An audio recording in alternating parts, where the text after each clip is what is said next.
ናታ የአባቱን መሞትና የእናቱን መጥፋት በጣም ልቡ ሰብሮታል። እንግዲህ ጽዮን ትወቅ አትወቅ የሚል እንትን ነበረ፣ ግን አውቃለች። ይሄ ማመን አልችልም እንዴት ይሆናል የሚል የነገረችትም ደግሞ ሉሊት መሆኗን ታውቋል።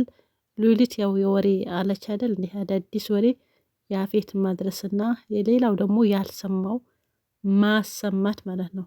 ሉሊት ራሱ ቢያማት ራሱ እንደዚህ ወሬ ካገኘች በቃ ወዴት ነው ይሄ ነው የምትለው። ሌላ ጊዜ ወደ ሽንት ቤት የምትመላለስ ሴትዮዋ ይሄን ወሬ ስታገኝ ግቢ ወጥታ የማታውቅ ሴትዮ እንግዲህ ያው አፌት ጋር ደውላ መርዶ አረዳችው ማለት ነው። እሱም ደግሞ እንዴት ሊሆን ይችላል? መሆን የለበትም እንዴት ይሄን ሆነ? መሞት የለበትም ብዙ ይሰባለን የሚፎከር ፎከራ ያው ሰማን ማለት ነው። በሞተ ሰው ፉከራ አይከብድም እንዴ? ሰው ከሞተ በኋላ የምን ፉከራ ነው? እኔ አንድ ሰው እንደው ሰሞኑ የሆነ እንደው ወዚሁ ልንገራችሁና ማለት ነው ሳጨርስ የሆነ ሰው ሞቷል። ይህ ምንድነው አሜሪካ ያለው ማን ነበረ? ሰለሞን ተካልን፣ አርቲስት ሰለሞን ተካልን እና አንዳንዴ ሰው ከሞተ በኋላ መውቀስ እንደዚህ ነበረ ዘረኛ ነበረ ያ እናንተ ስላላችሁት አይደለም። በላስ ጊዜው ሲደርስ ይሞታል። መሞት አለበት ሰዓት ተጽፎለታል። ከሞተ በኋላም ደግሞ የሞተን ሰው መውቀስ እጅግ በጣም የሚያሳፍር ያው አሳፋሪ ነው። እንግዲህ ያው በሞተ ሰው የሚቀና ወይም ደግሞ ሞተ ሰው የሚደሰተው ሰው ሳይሆን ይሄ ምንድነው እንትኑ የሚበሉት ምስጦች ናቸው አይደል? የአፈር ውስጥ ያሉት አስክሬን የሚበሉት ምናምን እነሱ ናቸው መደሰት አለባቸው። ለምን? ያው የሚበሉት አስክሬን ምናምን እነሱ ስለሆኑ ማለት ነው። ስለዚህ አሁን አንድ ሰው ሞተ ምንም ጠላታችሁ ቢሆን ምንም ነገር ያው ሰሞኑ ሚዲያ ላይ ስለታዘብኩኝ እና ያፌትም መሞት የለበትም እንዲሁም ደግሞ እናታ ራሱ አባቱ ምንም ይቅር ሳልባባል ግን መሞቱ ብቻ አሳዝኖታል መሞቱን ማለት ነው። አሳዝኗት ስላችሁ ያው ደስ ላላቸው ለምን ሞተ እንዴው ይሄን ሳናደርግ ምናምን እንዴ ሰው ከሞተ በኋላ ለምን መሞት የለበትም ነበረ። የሞተ ሰው መውቀስ ጥሩ አይደለም እና አሁን ከዚህ ሰውዬ ጋር ተመሳሰለብኝ ሰሞኑ ድንገት ነው ሞተው ሰውዬ ምናልባት ታውቁታላችሁ ሁላችሁ የምታውቁት ሚዲያ አካባቢ ያላችሁ አንዴ አርቲስት ነው ይላሉ፣ አንዴ አክቲቪስት ነው ይላሉ። ያው ሰለሞን ተካ ነው የሚባለው። ሰሞኑ ሞቷል። አሜሪካ ፖለቲከኛ ነበርና እና ከሞተ በኋላ በመጀመሪያ የሚያወራው ነገር እያመጡ ይሄ እኮ በእናንተ ምክንያት አይደለም የሞተው፣ ጊዜው ቀኑ ሰዓቱ ደርሶ ነው። አንድ ሰው ሲፈጠርም የሚሞትበትን ቀን እንደዛው ተጽፎለታል።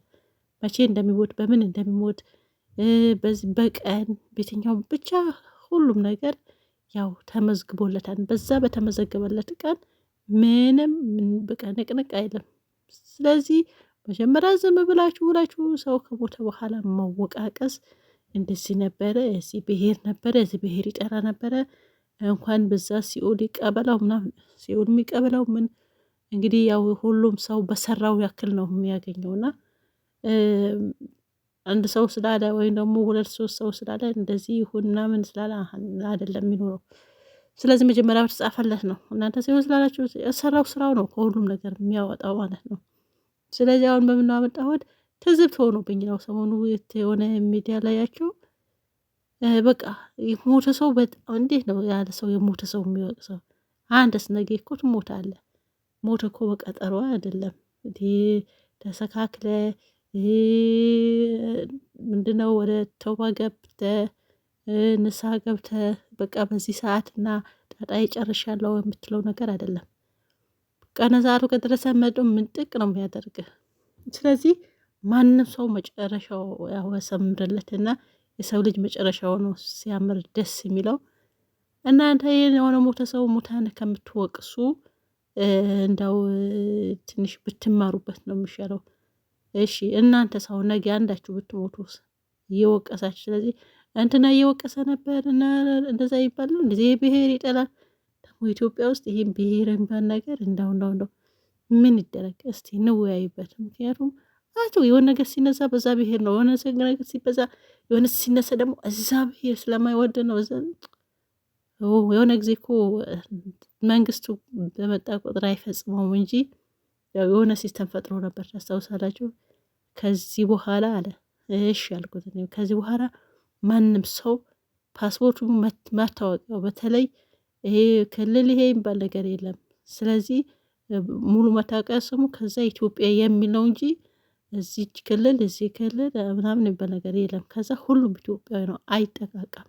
እንደዚህ አይነት ነገር ተናግሮ ነበር ፓርላማ ታስታውሳላችሁና አሁን አንዳንዴ ፖለቲካ ጀመርኩ እሱ ከመጣ በኋላ ነው። ፍሪደም ሰው ተሰማው ከኋላ ያው ሊያንጥለጥለውም መጨረሻ መጀመሪያ አካባቢ አግባቡ ጥሩ ነበረ፣ ግን አሁን እንደምታውቁት ሆኗል። ስለዚህ ሰምታችኋል። በጥቅሉ የሞተ ሰው አይሰደብም ነው እና ላፌትም መሳደብ የለብም ደግሞ ለሰው ሂሳቤን እያልክ እናተም ደግሞ አባትህን እንግዲህ ሀዘንህን ምን ልበልህ፣ ያው ሀዘን ያቅልልህ ልበልህ፣ እናትህን በሰላም ያገናኝህ፣ ሌላ ምንም አልልም። ጺም ደግሞ አብሽሪ፣ ኤፉዬም ደግሞ ምንም ቢሆን ያው የጓደኛሽ አባት ነው ትጎጂ ያለሽ። አንቺም እንግዲህ ያጽናሽ ነው ያጽናሽ ነው እንደዛ ነገር። ገኒም የእናትና እናትነት ደንብ እየተወጣች ነው እንግዲህ የቤቱ ሰው ያሉት ሁሉ ሰብሰብ አድርጋ ይዛ በለቅሶም በምኑም ያው አብራት ሆና የመጣውን እንግዳ እያስተናገደች ነው። የቤቱ ያው ታላቅ እሷ ነች ማለት ነው። እሷ በነገራችን ላይ እንደ ሰራተኛ ሳይሆን እንደ እናት ነው። ትላንትና ቤዛ ስትመጣ እንዴት እንደተደሰተች ከሉሊት ውጪ ያው ማንም ያልተደሰተ የለም። ሉሊት ደግሞ ያው የሰራችው ነገር ስለምታውቅ ግን የሆነ ነገር በተናገረች ቁጥር ሁሉም 3 ኪሎ 4 ኪሎ ነው የምትቀንሰው። በዛ ላይ ደግሞ ታማለች፣ ታማሚ ነች እና በጣም ነው የምትደነግጠው። ለምን እንደምትደነግጥ ያው የሰራችው ስራ ስለሚታወቅ፣ ምክንያቱም የቤዛን እናት በሷ እጅ ስላለፈች። ስለዚህ ነገር ሲወራ እኔ ውሸት ይዞ መቀመጥ በቃ በጣም ነው እንትን የሚለኝ ምናምን ብላ እንደዚህ አይነት ነገር ወሬ ሲነገር አትሰማም። በጣም ይሰቀጥታታል። ለምን ያው ታውቃለች፣ ማንኛውም ሰው የሰራው ነገር ሲቀሰቅስበት ወይም ደግሞ ሲያስታውሱት አይወድም ማለት ነው። ይደነግጣል። በሄደበት ሁሉ ኮሽ ባለ ቁጥር ሁሉም ለመሰለን እነ ሉሊት ጥላው ራሱ ትፈራለች። የሆነ ነገር ኮሽ ባለ ቁጥር 7 ኪሎ 8 ኪሎ ነው የምትቀንሰው ማለት ነው። እነዚህ ወንጀለኛ ወንጀል በእጃቸው ሰራችሁ ሰዎች ሁሌም በሄዳችሁበት ሁሉም ትደነግጣላችሁ ማለት ነው። ምንም አላደረግሽም፣ ሁሌም እንድትነግጪ በዚህ ቤት ደንግጠሽ እንድትወጪ ነው ማስፈራራሽ። ከዛ በፊት ኤፍራታም እንዲሁም ደግሞ በተጨማሪ ጺም እንደዛ አድርገው እያስፈራሯት ነበረ። በጣም ነው የምትፈራው። ስለዚህ የሰራችው ነገር አንድ ሰው ወንጀልን ካልሰራ ምንም ከሌለበት ምንም አያስፈራውም። እውነት ነገር ማለት ነው። እንደዚህ አይነት ነገር ስትሰሩ በተለይ ደግሞ ሰው የሆነ እጃችሁ ከጠፋ የሆነ አይታወቅብኝ ይሁን በሙሉ የሚንቀሳቀሱ ሰዎች አሉ። በነገራችን ላይ ያው ህይወት ማጥፍተው ታስረው ትንሽ የነገር ታስሮ ነው የሚፈቱትና ብዙ እንትኑ ያው ብዙ ስላልሆነ ነው መሰለኝ እንደዚህ አይነት ሰዎች ያው አይደነግጡም። ለዛ ነው ይመስለኛል ብዙ የሆነ ፍትህ ቢገኝ በተለይ ደግሞ እንደዚህ በመረጃ ማስረጃ የተያዙ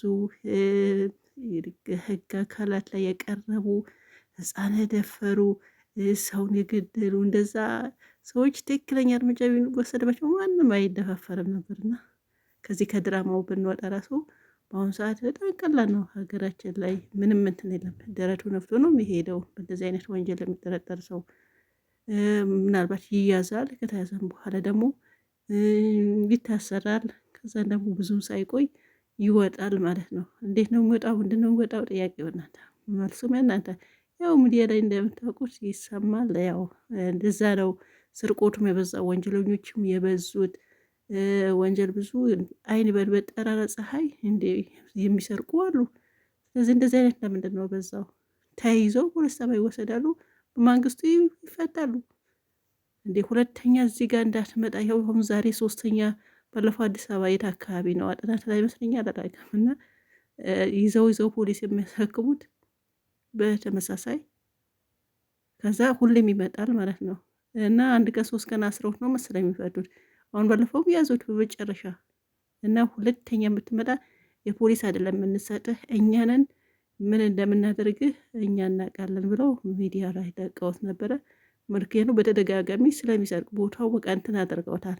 ለምንድን ነው ይሄ ነበዛ? ያው ትክክለኛ እንትን ስለሌለ ነው፣ ህግ ስለሌለ ነው። በዚህ ያክል ነው 3 ጊዜ በተከታታይ ሊይዙት የቻሉት ማለት ነው። መጀመሪያ ይዘውት፣ ሁለተኛ ይዘውት ትክክለኛ ፍርድ ቢፈረድበት እርምጃ ቢወሰበት ኖሮ መልሰው ደግሞ ያን ቦታ አይመጣም ነበር። የዛ ነው እኮ ወንጀል ነገሮች እንደዚህ የተሰፋፉትና መማነች ሉሊትም ለዛ ለማለት ነው። ሰላማችሁ ይብዛ። ባይ ባይ።